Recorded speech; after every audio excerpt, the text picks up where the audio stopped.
मेरे प्यारे साथियों, आप लोगों का मेरे ओर से सबसे पहले हरे कृष्णा। आज मैं जिस महान विभूति के बारे में बताऊंगा उनका नाम है स्वामी विवेकानंद।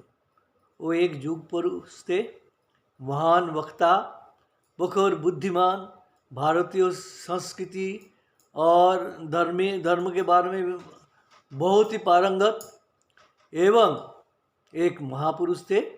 इसके अलावा श्री रामकृष्ण परमहंस देव के वो प्रधान शिष्य थे। उनके जीवनी मैं आज संक्षेप में सुनाऊंगा। नरेंद्रनाथ का जन्म हुआ था कलकत्ता के शिमलापल्ली में। उनके पिताजी के नाम था विश्वनाथ दत्त, माताजी के नाम शायद जगदेश्वरी, मैं ठीक याद नहीं है। और उनके कई भाई बहन थे। नरेंद्रनाथ के बचपन के नाम, उनके बचपन दो नाम थे। बचपन में उनका नाम रखा था नरेंद्रनाथ, जो स्कूल वगैरह में नाम लिखा था, और घर में उनको बिले कह के पुकारा जाता था। नरेंद्रनाथ बचपन में ही बहुत चंचल थे और वो क्या करते थे, वो इतना शरारत करते थे, उसको रोकना बहुत मुश्किल हो जाता था। जब उसको वो इतना उधम मचाते तब मम्मी ने, उसके माता जी ने एक कौशल विकास किया था कि उनके माथे पे एक लोटा पानी डाल के और सिप सिप सिप कहते थे, तब वो शांत हो जाता था। कभी कभी वो शरारत करके जब उनके बहनों ने उसको पकड़ने जाते थे तो वो क्या कहते नाली में उतर जाता था। नाली में उस जमाने कोई जाता था तो उसको पकड़ नहीं पाएगा, क्योंकि फिर उसको स्नान करना पड़ता। इस तरह से करते थे। उनका पिताजी वकील थे, बहुत मशहूर वकील थे और बहुत ज़्यादा कमाते थे।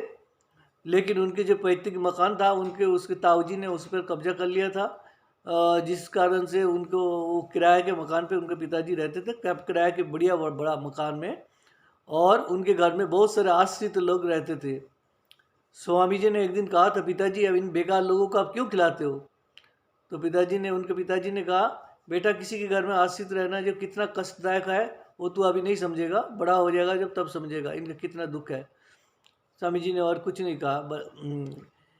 बिले एक बार क्या किया था, उनके पिताजी के जो एक दफ्तर था घर में, उनमें तरह तरह के मुवक्किल आते थे, जैसे हिंदू, मुस्लिम, ब्राह्मण, कायस्थ, ये वैश्य, इस तरह से मुस्लिम, ईसाई, बहुत अलग अलग जाति के आते थे। तो उन सभी के लिए, अलग अलग जाति के लिए अलग अलग हुक्का रहते थे।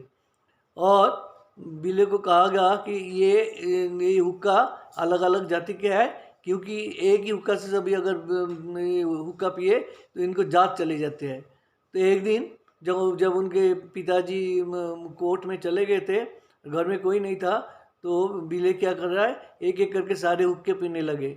तो उनके बहनों ने वगैरह ने आके कहा, अरे बिले तू क्या कर रहा है? कह रहा मैं देख रहा हूँ कैसे मेरा जात जाता है। तो ऐसे वो शैतान थे। और एक बार उन्होंने अपने दोस्तों के साथ, छोटे छोटे, तब छोटे ही थे, 8-10 साल के, ध्यान खेल खेलने लगे। तो अचानक छत पे अचानक एक सांप आ गया था। उनके दोस्तों ने तो वैसे ही आँख बीच के था, उन्होंने देख लिया और भाग गया सारे, बड़े बिले आ जा रे, बिले आ जा। लेकिन बिले सचमुच ही ध्यान में मग्न हो गया था, उनका कोई ध्यान ही नहीं था। उनके घर वालों को पता लगा, देखा सांप उनके पास है, लेकिन बिले तो आँख में, बिले बिले चिल्ला रहा था, आजा कोई। फिर सांप ने अपने आप ही भाग गया, चला गया, और बिले को उन्होंने उठाया, बोले आज तो भगवान ने इसको बचाया। और एक बार उसकी माँ ने उनके शरारत के कारण उनको घर में दूसरी मंजिल पे, दूसरी मंजिल के लिए कमरे में बंद कर दिया था। तो बहुत शरारत करता है। तो क्या करा, उस टाइम एक आदमी वहाँ गान गाते गाते, बाउल गान गाते गाते, भक्ति संगीत गाते गाते भिक्षा मांग रहे थे। नरेंद्र ने क्या किया, ऊपर के कमरे में जितने सब अच्छे अच्छे कपड़े लगते थे वो खिड़की से फेंक दिया उन भी।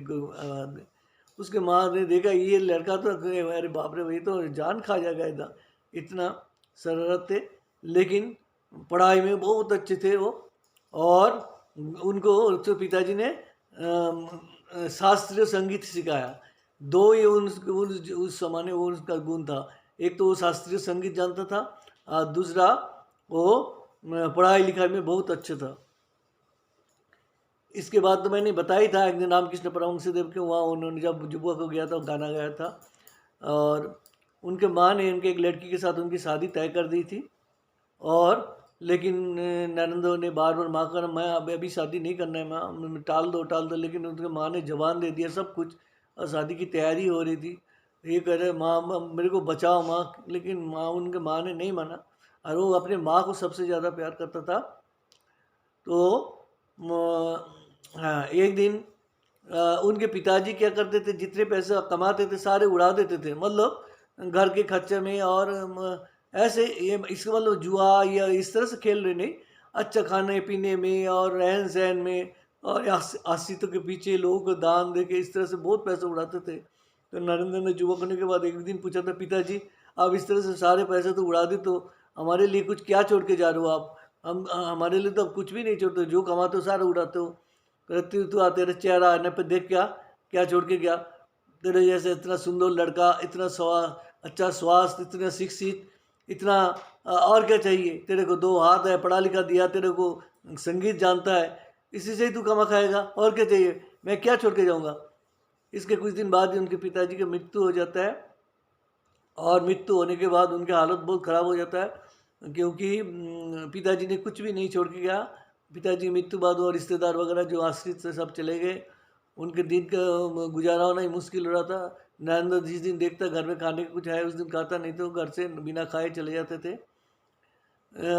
फिर वही रामकृष्ण परमहंस देश में कृपा से उनको विद्यासागर महाशय के वहाँ थोड़ा नौकरी मिली थी, और वो नौकरी भी ज़्यादा कर नहीं पाए क्योंकि दक्षिण साहब रेगुलर जाते थे, इससे अनियमितता कारण उनको विद्यासागर महाशय ने उनके छोटे छोटे स्कूल से हटा दिया था।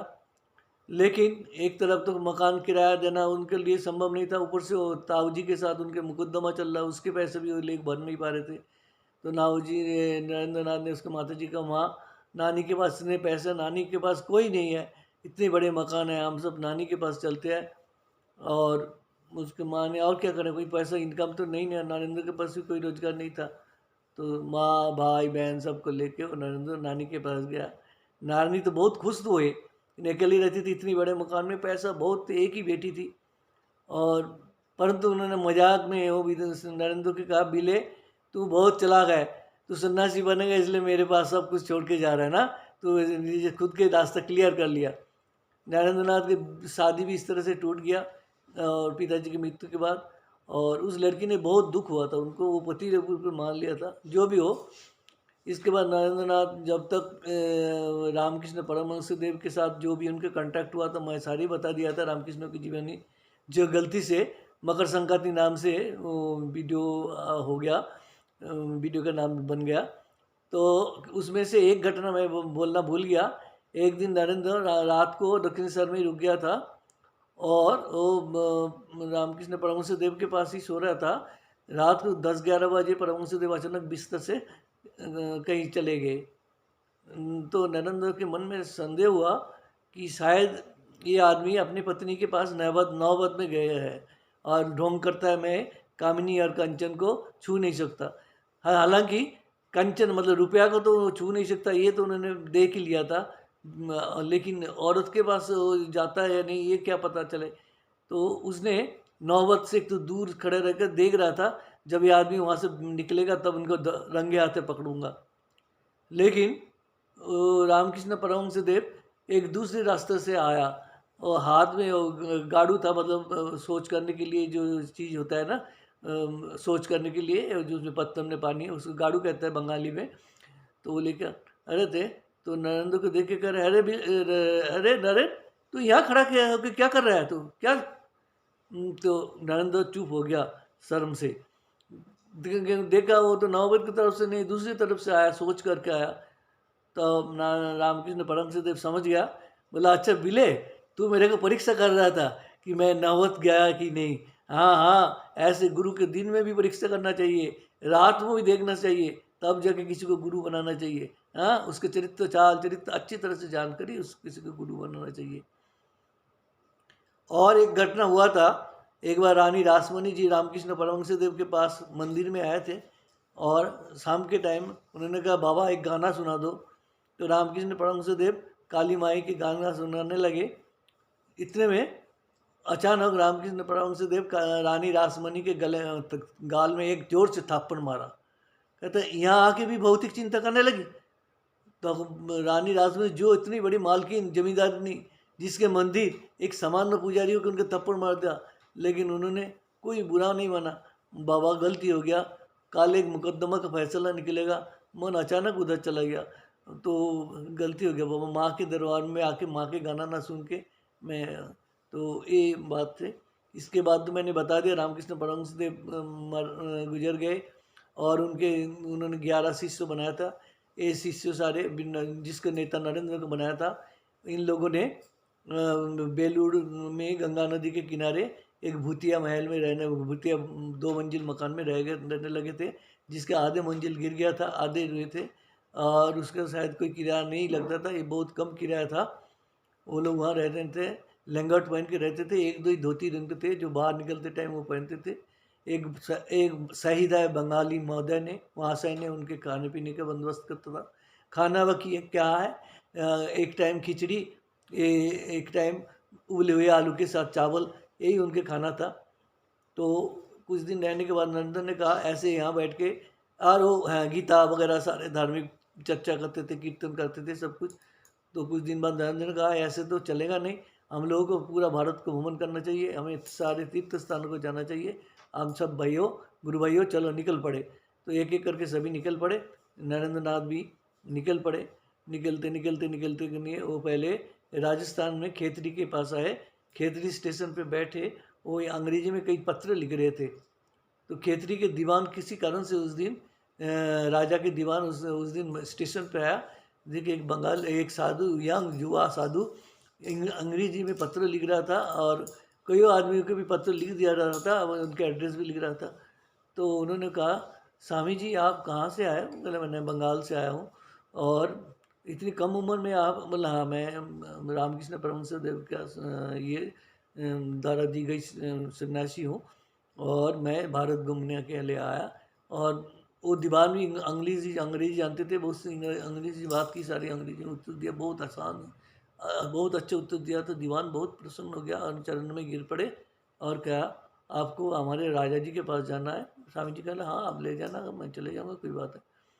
फिर उस दीवान ने राजा खेतरी के राजा भरत सिंह के पास गया, कह रहा महाराज यहाँ एक बंगाली साधु आया है, बहुत ही पढ़े लिखे और बहुत ही उनके ज्ञान है, मैंने उनसे बात की परखी, और वो अंग्रेजी में सब पत्र लिख रहा था, तो आपको इजाज़त दें तो मैं उसको लाऊं।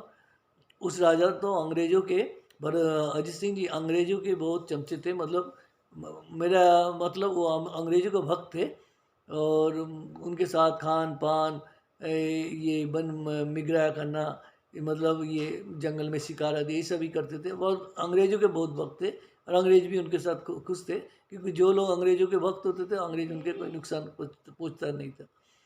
तो स्वामी जी को ले आएगा, तो स्वामी जी आते ही उनको सत्कार करने के बाद अजीत सिंह जी ने कहा स्वामी जी ये जो हिंदू लोग देवता मूर्ति पत्थर यही सब पूजा करता है, मिट्टी वगैरह का बने मूर्ति, पत्थर के मूर्ति, ये पेड़ पौधे ये पूजा करता है, ये तो मुझे कुछ जचता नहीं है। तो स्वामी जी कहना ये ऐसे कैसे, इसमें भगवान की इसमें कैसे हो सकता है? तो स्वामी जी ने चारों तरफ देखा और एक फ़ोटो देख पाया महाराज के पिताजी को, उनको दीवान जी वो फ़ोटो उतार के लाना। तो दीवान जी चुप कर खड़े थे, तो महाराज बोले उतारो उतारो उतारो, तो सब लोग ने उसको उतार के लिया। तो उतार के लाने के बाद स्वामी जी ने कहा दीवान जी इसमें थूकना, स्वामी जी दीवान जी इसमें थूकना। कई बार का दीवान जी कह रहे आप एक ही बात कह रहे हो स्वामी जी, इस पर हम कैसे थूक सकते? कल क्यों, ये तो रंग तुली और काली रंग से बना है कागज में, एक तो फोटो ही है, इसमें थूकने से क्या होता है? बोला ये क्या बात कर रहे हो स्वामी जी, ये महाराज के पिताजी है और हम इनके थूक सकते कि इनके, फिर हमें इनको देख के इनके याद आते हैं यार, इनके थूक इनका असम्मान कैसे कर सकते हैं? तब स्वामी जी यही कहा हम लोग निराकार का पूजा नहीं कर सकते, कोई ना कोई अवलंबन हमें लेना पड़ता, इसलिए हम कृष्ण राम या सीता लक्ष्मी या ये कोई पेड़ पौधे इसके सहारा लेके हम भगवान की पूजा करते हैं। बिना सहारे के किसी को कल्पना करना बहुत मुश्किल होता है। और जैसे आप सोच रहे हो ना, जो आपके पिताजी के ये आप छाया चित्र देख के आप उनकी याद आता है, इसी तरह से ये मूर्ति देख के हमें असली भगवान की याद आता है, ना कि हम मिट्टी को पूजा करते हैं, ना कहते हैं ये मिट्टी तुम्हें पूजा कर रहा हूँ, ये पत्थर तुम्हें, हम ये नहीं कहते, हम ये भगवान पूजा करता हूँ, इसी के अंदर हम भगवान को देखते हैं। तो अब अजय सिंह जी उनके बड़े भक्त हो गया और स्वामी जी का शिष्यत्व ले लिया और बहुत उनके ये हुआ। फिर वो भारत निकल यात्रा से निकल गए कुछ दिन पर। उन्होंने कहा स्वामी जी जब भी जाओगे, जब भी किसी चीज़ की ज़रूरत होगा मेरे को खबर कर देना, तत्काल मैं आपको भेज दूंगा। फिर स्वामी जी उधर गुजरात होते हुए उन्होंने दक्षिण में मद्रास में तमिलनाडु में पहुंच गया। तमिल लोग उनके बहुत ही ज़्यादा भक्त बने क्योंकि वो लोग ज़्यादा अंग्रेजी को मशहूर थे और उनके सारे विचारों से वो बहुत ज़्यादा प्रभावित हुए और हजारों के संख्या में उनके शिष्य बनने लगे। और बंगाल में तो उनको किसी ने तवज्जो नहीं दिया। वो जब भूतिया बंगाल महल में रहते थे, कोई नहीं, कुछ नहीं, एक दो आदमी छोड़ के किसी ने इंसान 1119 किसी तवज्जो नहीं दिया। लेकिन तमिलनाडु में उनके इतना स्वागत हुआ, इतना अच्छा उनके साथ व्यवहार हुआ और उनके इतने शिष्य बन गया कि पूछो ही मत। उसके बाद स्वामी जी ने एकदम भारत के लास्ट शेष सीमाना जहाँ ये केरल के तट पे, उसका नाम विवेकानंद शिला है, वहाँ जाके समुद्र के किनारे शेष पत्थर पे जाके बैठ के ध्यान करने लगा। उस टाइम उन्होंने देखा रामकृष्ण परमहंस देव उनका हाथ ऊपर से आकाश के ओर मार्ग में जाते हुए उनका हाथ लगा के कह रहे आजा आजा आजा, कहाँ जाने के लिए इंगित कर रहा था। उसके बाद उस टाइम शिकागो में अमेरिका में शिकागो में विश्व धर्म सम्मेलन का आयोजन शुरू हो गया और बहुत शीघ्र ही उसका उद्घाटन होने वाला था। तो ये खबर भारत में भी आ गया और भारत से बहुत सारे साधु संत, बौद्ध, हिंदू और बहुत सारे ब्राह्मण समाज के और सब लोग जानने लगे। लेकिन स्वामी जी को तो कोई नहीं जानते, तब ये जो तमिल लोगों ने उनको जाने के सारे बंदोबस्त कर दिया और जहाज़ किराया, पासपोर्ट और ये रुपया पैसा पर्स सब कुछ दे दिया। खाली अजीत सिंह ने उनकी यात्रा के लिए पोशाकें बना दी थी और उनको जहाज़ में चढ़ा के उनको ये किया, विदा किया। वो अमेरिका में चले गए। शिकागो स्टेशन में उतारने के बाद उनके सारे पर्स और रुपया पैसा पासपोर्ट सारे चोरी हो गया बेईमानी बाग। सर्दी के रात अमेरिका में सर्दी, बहुत भयंकर सर्दी शिकागो में, रात को कैसे रुकेंगे। देखा खाली, देखा स्टेशन में दो चार खाली कार लकड़ी के बक्से पड़े थे, उसके अंदर बैठ के वो रात गुजारे किसी तरह से। सुबह भूख लगी, वो भीख मांगने लगे, गेरुआ भगवा वस्त्र पहनकर, पगड़ी पहन के भीख लग रहे। वहाँ के अमेरिकन बच्चे उनको देख के पत्थर मारने लगे, मान हंसने लगे। वो क्या करे भगवान, ये क्या कर प्रभु, तुम आपने क्या किया गुरुदेव। ऐसे इतने में एक 3 मंजिल मकान से एक महिला निकल के आया। आप कौन है? स्वामी जी आपको कोई साधु संत लग रहा है। मैं इंडिया से आया हूँ और मैं यहाँ धर्म सम्मेलन में भाग लेने के लिए आया हूँ, लेकिन कुदरती मेरा पासपोर्ट, मेरा वो निमंत्रण पत्र सब कुछ मेरा खो गया, चोरों ने चोरी कर लिया। रात को रुकने भी जाएगा नहीं, मेरा पैसा वगैरह सब ले गया। अब मेरे को खाने की भी लाले पड़ गई। उस महिला ने बोला आइए स्वामी जी, मेरे पति उस धर्म सभा का सदस्य है, आपको हमने वहाँ ले जाने का सब कुछ व्यवस्था कर दें। उस सईदा महिला ने उनको खिलाया पिलाया, रहने दिया और उनको ले जाके वहाँ के भाषण देने के लिए उनको निमंत्रण पत्र दिलवा दिया। निर्धारित दिन में जिस दिन वो भाषण देना था धर्म के, उस दिन स्वामी जी जाके बैठ गए वहाँ सब।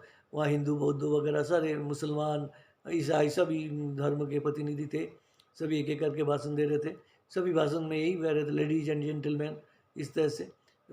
तो वहाँ के कार्यकर्ता ने कई बार स्वामी जी को कहा कि आपने आप बोलो, आप बोलो। स्वामी जी बार बार कह रहे नहीं मैं बाद में। फिर उनको नाराज़ हो गया वो लोग, ये बुरी बात पसंद देता नहीं, शायद आता नहीं होगा। फिर जब इंटरवल होने वाले से थोड़ी सी समय बचे थे, तब कहला आपका 3 मिनट दे रहा हूँ, बस 3 मिनट में जो कुछ बोलना है बोलो। और उनके बोर्ड में लिख दिया आप इस पर भाषण दो, 0 लगा दिया, शून्य के ऊपर आप भाषण दो। तब स्वामी जी ने सबसे पहले कहा my brothers and sisters of America. ये बात सुनते ही तालियों से सारा ऑडिटोरियम गूंजने लगा। 5 मिनट तक तो तालियां ही बजने लगा, 3 मिनट समय दिया, 5 मिनट तो तालियां से बजने लगा। ऐसा संबोधन उन्होंने कभी किसी ने सुना ही नहीं अमेरिका ने, my brothers and sisters of America. उसके बाद उन्होंने शुरू किया, शून्य से बोलना था। In the beginning of the universe there was nothing, zero. तो इस तरह से उन्होंने स्टार्ट किया और उसके बाद वो बोलते गया और जैसे उनको उनके गुरुदेव उनके मुंह से ठुस ठुस के बोल बता रहे, वो खुद कुछ नहीं बोल रहे, उसको पता ही नहीं क्या बोल रहा, क्या बोल रहा हूँ क्या कुछ नहीं, उसके गुरुदेव ने सारे बता रहे उनके सब कुछ। और वो जब बोला ख़त्म किया तो रातों रात वो हीरो बन गया और सारे अमेरिका उनकी खबर, उनके छवि, उनके सारे अमेरिकन ने अखबारों ने उनके ऊपर गया। और क्या जी, एक दिन का पहले जो भिखारी था, दूसरे दिन रात को इतना मशहूर हो गया, ये पूछो ही मत। फिर उनके लेके सब भाषण देने का सब बड़े बड़े कंपनी आ गया। एक कंपनी उनके साथ इकरार किया कि आप हमारे साथ भाषण दो और हिंदू शास्त्र और संस्कृति के बारे में हमें आपको इतने डॉलर देंगे। अमेरिका में हर चीज़ के पैसे मिलते हैं, भाषण के भी। तो उन्होंने पहले पता नहीं था उनको वहाँ के, तो वो भाषण देने लगा, लेकिन वो लोग अच्छे नहीं थे, पैसे कमाने के चक्कर में जहाँ तहाँ लेने जाने लगे उनको। एक जगह ले गया जहाँ कुछ लोग, एक सुनसान जगह में ले गया जहाँ निग्रो वगैरह पढ़े लिखे नहीं थे, अशिक्षित लोग थे, वहाँ उन्होंने भाषण करने लगा। तो एक आदमी ने गोली चला दिया, गोली उनके सिर के ऊपर से चला गया, वो भगवान ने बचा दिया उन्होंने। उसके बाद उन्हें समझ आ गया कि आदमी ये जो कंपनी है हमें मेरे को एक्सप्लॉइट कर रहा है। उन्होंने उनके साथ कॉन्टैक्ट ख़त्म कर दिया और उसके बाद उन्हें स्वतंत्र रूप से भाषण दिया। बड़े बड़े विज्ञानी विद्वान व्यक्ति आए, उनसे भाषण दिया, उनसे विमुग्ध हुए, बहुत सारे उनके शिष्य बन गया। फिर उन्होंने लंदन गया, लंदन में भी बहुत सारे उनके शिष्य बन गया, जिसमें से सबसे प्रधान शिष्य थे उनके मार्गरेट नोबल, जिनको उन्होंने नाम भगिनी निवेदिता दिया। वो भारत में आके बहुत से काम किया, स्त्री शिक्षा वगैरह इसके लिए स्कूल वगैरह, और भारत की आज़ादी के लिए एक आयरिश लेडी होते हुए भी अंग्रेजों विरुद्ध उन्हें भारतीयों को प्रोत्साहित करने लगे।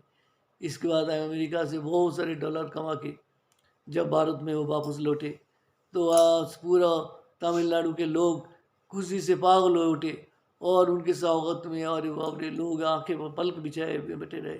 और वो बहुत डॉलर लेके आए अमेरिका में। जब वो तब कलकत्ता के अखबारों में सब लोग गया, जो बौद्ध हिंदू वो ये ब्राह्म धर्म के लोग गया था, वो सब मुंह के खा के आ गया सारे, उनके मुंह ऐसे हो गया, कुछ भी बोलने लायक नहीं थे। और उनके नाम तब बंगाल में सारे लोग उनकी जय जयकार करने लगे।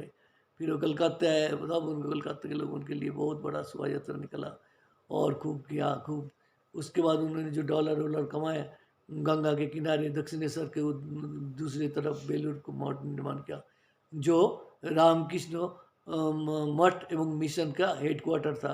वो बहुत भव्य मंदिर बनाया उन्होंने, सब कुछ। और उन्होंने रामकृष्ण मिशन बनाया, जिनका उद्देश्य था मानव जाति की सेवा करना, साथ साथ उनके सेवा के माध्यम से ही वो खुद को शुद्ध करे, और उसी तरह से बाद में वो अपने को सेवा, निस्वार्थ सेवा किस करते करते आदमी शुद्ध होता है, उसके जो कलमश था होता है आदमी के अंदर, जो अशुद्धियाँ वो धीरे धीरे निकल जाता सेवा के। तो ये रामकृष्ण मिशन लोग बाढ़ पीड़ितों के लिए और के लिए सारे सेवा करते थे, और बाकी भगवान के नाम जाप कीर्तन सारे करते थे। वो लोग रामकृष्ण परमहंस देव को ही भगवान के अवतार मानते थे। और इस तरह से स्वामी जी मठ मिशन बनाया, सिस्टर निवेदिता के उन्होंने शिक्षा देते थे। और मात्र 39 बच्चे उम्र में उनका देहांत हो जाए। वहाँ आने के बाद माँ से मिले, सन्यासी होते हुए उनके माँ से मिले। उनके माँ को कहा, माँ तुम्हारा क्या इच्छा है बताओ। उनके माँ तो हतवाक हो गया, मेरा विश्वविख्यात लड़का वो मेरे पास आया, बोला हाँ माँ बोलो माँ, तुम्हारा माँ को बहुत सम्मान देते थे, बोलो माँ तुम्हारा क्या इच्छा है। माँ ने कहा मेरा इच्छा है, अधुना जो बांग्लादेश है वहाँ कोई गंगा, ये पद्मा गंगा नदी तो वहाँ जाके पद्मा नाम से विख्यात हुए, वहाँ एक पद्मा या ऐसे कोई और कोई मोगिना ऐसे कोई नदी है, उसमें स्नान करके वहाँ एक मंदिर है, वहाँ पूजा देना है। तो बोले चलो माँ तुमके ले जाता हूँ। तो माँ को ले गया वहाँ तीर्थ कराने, वहाँ गंगा में स्नान किया, उसमें पद्मा में गंगा में, उनके लड़का भी उनके साथ स्नान किया। और उसको माँ सोचने लगा कि मेरा इतना भाग्य है, मेरा लड़का विश्वविख्यात लड़का, सारा पृथ्वी के लोग धन्य धन्य कर रहे हैं, वो लड़का मेरे के साथ नहा रहा है, और नहा के मेरे को पूजा कराया मंदिर में, और बड़े आशीष दिए माँ ने, बहुत खुश हुआ। उसके बाद उनके स्वामी जी का डायबिटीज़ था, बहुत भयंकर डायबिटीज़ था, और 39 साल के उनका देहांत हो गया। ध्यान से पहले उन्होंने एक दिन संताल आदमी सारे संतालों को उनको भोजन कराया, कह रहा मेरा आज शिव पूजा सार्थक हुआ। उनके बात है जीव सेवा ही शिव की सेवा है। आदमी मनुष्य की सेवा करना ही शिव जी की सेवा करने के बराबर है। स्वामी जी ऐसा आदमी है जिन्होंने भारतीय समाज को जगाया। वो जुग पुरुष था। उन्होंने कहा उठो जागो और जब तक ना अपना लक्ष्य को प्राप्ति हो तब तक तुम कार्य करते रहो। भारत की जनता तो 500-600 साल से मुसलमान शासकों के अधीन था। उसके बाद 200 साल अंग्रेजी को गुलामी से उनके ऐसा है, उनके शरीर में रीढ़ की हड्डी नाम के कोई चीज़ ही नहीं थे। वो सोचते थे गुलामी हमारे भवितव्य है, हम गुलामी करने के लिए जन्मे हैं। कभी नहीं सोचा कि हम आज़ाद हो सकते हैं। स्वामी जी पहले उनको जगाया, उठो जागो और ये जब तक न लक्ष्य प्राप्ति है तब तक तुम काम करते रहो। प्रथम आज़ादी के सृष्टा तो स्वामी जी थे। उनको उनके जागने से भारत के लोग सोचने लगा क्या हम जाग सकते हैं, क्या हम ये जो अंग्रेजों के शासन जिसका सूर्य कभी अस्त नहीं होता, इनको हम हरा सकते हैं, कभी हम इनको भगा सकते हैं। लोग तब सोचने में मजबूर हो गया और इसके बाद ही धीरे धीरे भारत के नवजागरण शुरू हुआ, पुनर्जागरण शुरू होगा। हमारा मेरा कहानी आज यहाँ ही ख़त्म होता है। आप लोगों को कैसे लगा लाइक कीजिए, शेयर कीजिए और सब्सक्राइब कीजिए और भूल त्रुटि होने से मुझे क्षमा कीजिए, क्षमा करें। धन्यवाद। हरे कृष्णा।